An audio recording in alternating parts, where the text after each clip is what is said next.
నమస్తే, welcome to our channel. AP CID మాజీ chief Sanjay ముందస్తు బెయిల్ని రద్దు చేసింది సుప్రీంకోర్టు. మరి గతంలో ఏదైతే హైకోర్టు తీర్పిచ్చిందో ఆ ఉత్తర్వులను రద్దు చేసింది. 3 వారాల్లో లొంగిపోవాలని చెప్పి ఆయనకు సూచించడం కూడా జరిగింది. ఇదే అంశంపైన చర్చించడానికి మనతో పాటుగా ఉన్నారు సీనియర్ జర్నలిస్ట్ డివి శ్రీనివాస్ గారు.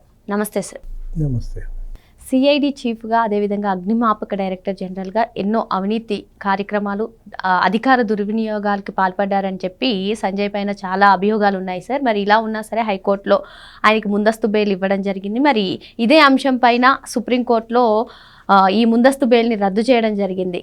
ఏ విధంగా ఉండబోతున్నాయి అంటారు? అంటే మరో ఐపీఎస్ జైలుకి సిద్ధమవుతున్నారా?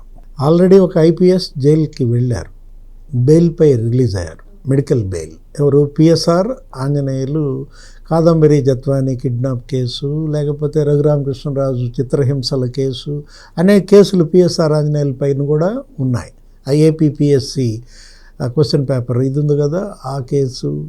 అంటే ఇప్పుడు సంజయ్ అనగానే మనకు గుర్తొచ్చేది ఎవరు? పొన్నవోలు సుధాకర్ రెడ్డి, సంజయ్ ఇద్దరు కలిసి ప్రెస్ మీట్లు గుర్తొస్తాయి. అప్పట్లో చంద్రబాబు అరెస్టు, లేకపోతే స్కిల్ డెవలప్మెంట్, దానిపైన వీళ్ళేంటి ప్రెస్ మీట్లు పెట్టడం ఏంటి? ఇప్పుడు సిట్ విచారణ చేస్తోంది జగన్మోహన్ రెడ్డి లేకపోతే లిక్కర్ స్కామ్ మీద. రాజశేఖర్ బాబు ఎక్కడన్నా ప్రెస్ మీట్లు పెట్టాడా? అంటే వీళ్ళ అత్యుత్సాహం, వీళ్ళ స్వామి భక్తి ఏ స్థాయికి వెళ్ళిందనేది అక్కడే కనపడుతుంది. ఇప్పుడు సంజయ్ ఇవాళ ఏంటి, ఆయన సిఐడి మరి మాజీ చీఫ్గా, లేకపోతే అగ్నిమాపక శాఖ డీజీ, మాజీ డీజీగా అధికార దుర్వినియోగం, అనేక అవినీతి అక్రమాలకు పాల్పడటం. ముందస్తు బెయిల్ హైకోర్టు ఇచ్చిన దానిపైన గతంలోనే సుప్రీంకోర్టు సీరియస్ అయింది. ఒక 49 పేజీలో ఏమో రాశాడు ఆయన. దానిపైన అసలు ఏంటిది, ఇది ముందస్తు బెయిల్ మీరు ఇచ్చింది, అసలు మీరు ఒక ట్రయలే నిర్వహించారా అని అడిగింది. అంటే ఇవాళ ఇండియన్ జ్యుడిషియరీ అదే ఏది బ్యూటీ అన్నమాట. ఇది బ్యూటీ ఆఫ్ ఇండియన్ జ్యుడిషియరీ అనాలా, బ్యూటీ ఆఫ్ ఇండియన్ డెమోక్రసీ అనాలా? ఒక చోట తప్పు జరిగితే ఇంకొక చోట సరిదిద్దటం, ఎక్కడన్నా ఒక చోట వ్యవస్థ బెసికితే దాన్ని గట్టిపరచటం. అంటే మనం కింద కోర్టు పొరపాటు చేస్తే హైకోర్టు చక్కదిద్దుతుంది, హైకోర్టులోనే పొరపాటు జరిగితే సుప్రీంకోర్టు మరి దాన్ని చక్కదిద్దటం. ఇప్పుడు ముందస్తు బెయిల్ మరి అతను వెళ్ళాడుగా, ధనుంజయ రెడ్డి ఇచ్చారా? ఐఏఎస్.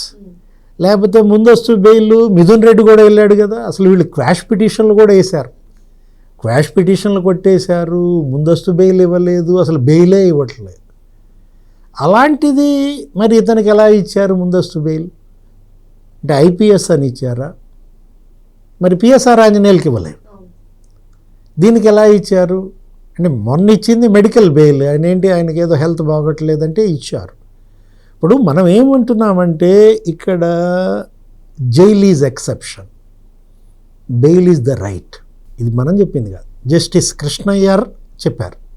మన సుప్రీంకోర్టు మన ప్రధాన న్యాయమూర్తిగా చేసినటువంటి justice Krishna Iyer, jail is exception, జైలుకి పంపకూడదు. అది పంపటం అనేది అదేంటి, అది అదేమీ ఒక నియమం కాదు, నిబంధన కాదు, ఒక హక్కు కాదు. కానీ బెయిల్ ఈజ్ ద రైట్. ఎవరికి? నిందితుడికి అది హక్కు అన్నమాట. ఇప్పుడు మరి ఈయన కూడా బెయిల్ పొందొచ్చు.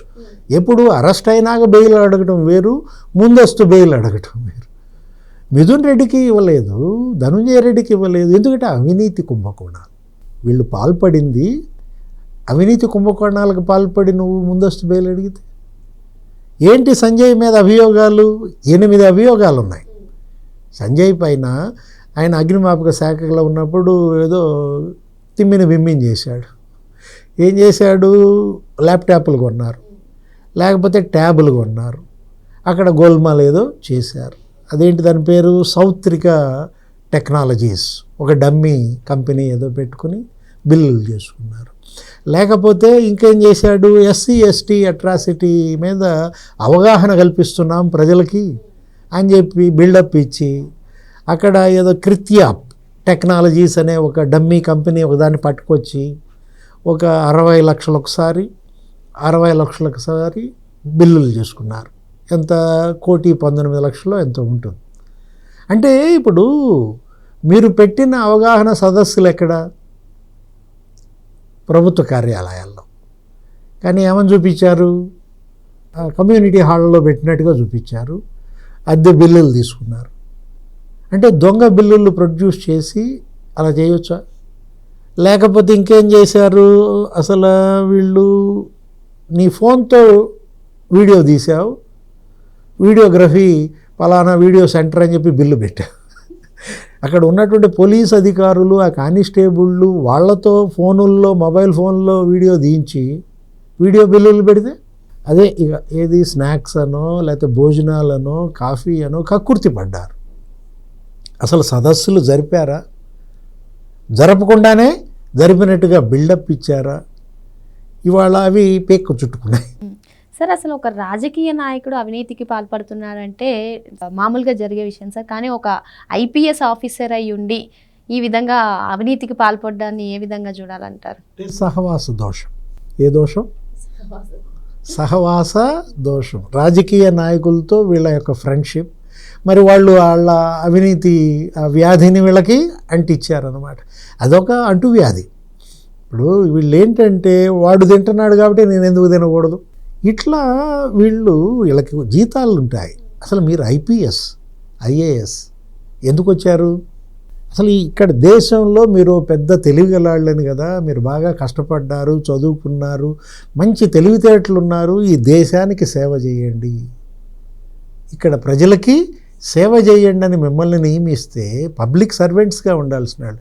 చిన్నాళ్ళు ఎవరైనా కక్కుర్తి పడ్డారంటే అది వేరు ఉద్యోగం. ఇప్పుడు కానిస్టేబుల్ అతనికి ఏంటి అసలు సెలవులు ఇవ్వరు, అసలు అతనికి పెళ్ళాం పిల్లలతో గడపనివ్వరు, అతనికి వచ్చే జీతం చాలా తక్కువ. వాళ్ళు ఏదో అక్కడ మామూలు తీసుకున్నాడు, ఒక 100 రూపాయలు ఎవడో మోటార్ సైకిల్ ఆడిని ఆపాడు, లైసెన్స్ ఏది, హెల్మెట్ ఏది, ఒక 100 రూపాయలు తీసుకున్నాడంటే అనుకోవచ్చు. మీకేం ఎన్నెన్ని లక్షల సంపాదన. అంటే అసలు వీళ్ళు ఈ ఐఏఎస్ ఐపీఎస్లు అవుతోంది దీనికోసమేనా? అది మనకు డౌట్ వస్తుంది. ఏది ఇవాళ ఇండియన్ సివిల్ సర్వీస్ అనేవాళ్ళు దీన్ని గతంలో ఐఏఎస్ని ఐఏఎస్గా మారకముందు ఐసీఎస్ అనేవాళ్ళు. మళ్ళా ఐఏఎస్ని ఐసీఎస్ చేద్దామా, ఇండియన్ కరప్షన్ సర్వీసా? సివిల్ తీసేసేయలేదు, సివిల్ ఎప్పుడో పోయింది. అంటే ఇవాళ ఒక కరప్షన్ సర్వీస్గా మారిందా? అరే ఎవరిని గదిలిచ్చినా ఎకరాలు భూములు మనం చూసాం. తెలంగాణలో అసలు ఐఏఎస్లు అంట, ఒకడికి హైదరాబాద్ శివారులో 22 ఎకరాలు కొన్నాడంట, చీఫ్ సెక్రటరీలుగా చేసిన వాళ్ళు. అంటే పెద్ద పెద్ద సీనియర్ ఐఏఎస్లు ఎందుకు ఇంత కక్కుర్తి పడుతున్నారు? ఐపీఎస్లు అసలు ఏంటి మీ లక్ష్యం ఏంటి? అంటే మీరు రాజకీయ నాయకులతో చేరి మీరు చెడిపోవాలా? మీ వల్ల రాజకీయాలు సంస్కరింపబడాలి. ఇవాళ వీళ్ళే పాలసీ మేకర్స్.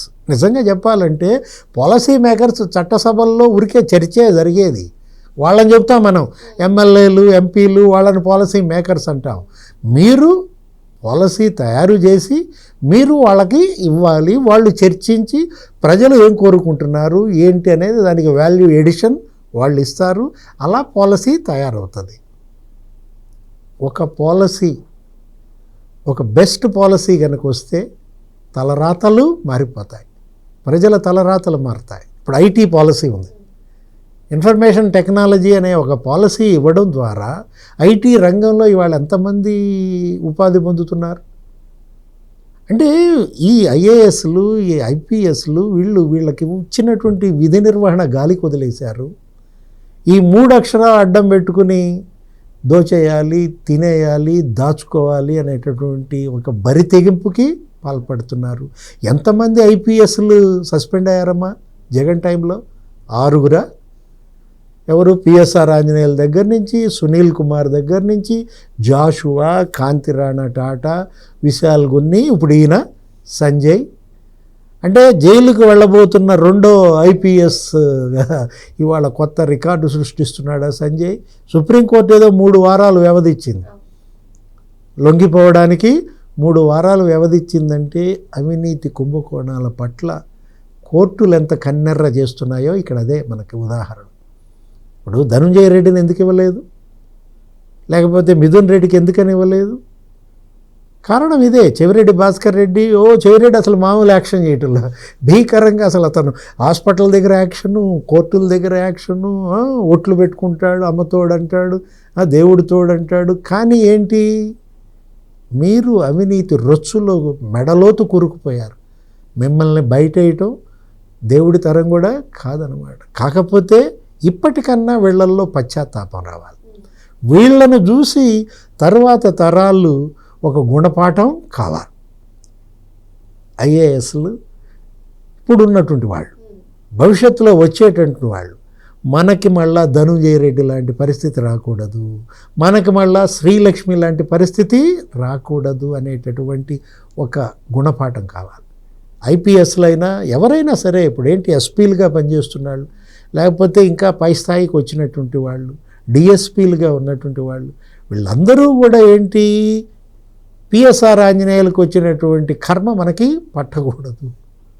సునీల్ కుమార్ లేకపోతే జాషువా, కాంతిరాణ, ఈ పరిస్థితి మనకు రాకూడదనే గుణపాఠం ఎవరు నేర్పారు?